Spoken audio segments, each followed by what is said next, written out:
The Articles of Confederation.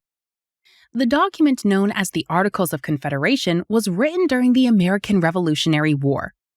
During the war, early American leaders wrote this agreement to help them run the states. In the first few years after the United States was created, this document was the only constitution the United States had. Congress governed America using this document. But soon, some Americans believed it was time for a new constitution that could give the federal government more power. Politicians who believed that the United States needed a stronger central government were called the Federalists. The leading Federalists were Alexander Hamilton, James Madison, and John Jay. Not everyone wanted the federal government to have more power. In the 1780s, two political parties began to emerge, the Federalists and the Anti-Federalists. The Federalists wanted to write a new constitution for the United States. The Anti-Federalists did not want a new constitution.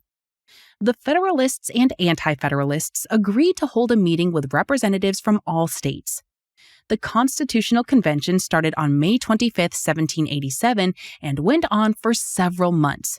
After many compromises, a remarkable group of 55 Americans created the Constitution of the United States. By May 1790, all 13 states had approved the Constitution.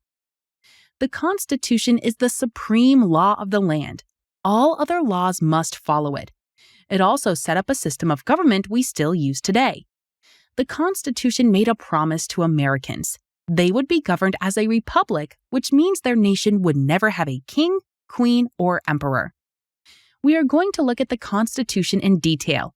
It will help you, as a new American, understand why Americans value freedom and personal rights so highly. You will see that these ideals were written into the nation's laws. Knowing about the Constitution is important for your test, too. The Constitution divides the government into three branches. The legislative branch makes the laws. The executive branch makes sure the country follows the laws. The judicial branch settles any arguments about the laws. Some Americans feared the Constitution would give the government too much power. So the Constitution created checks and balances.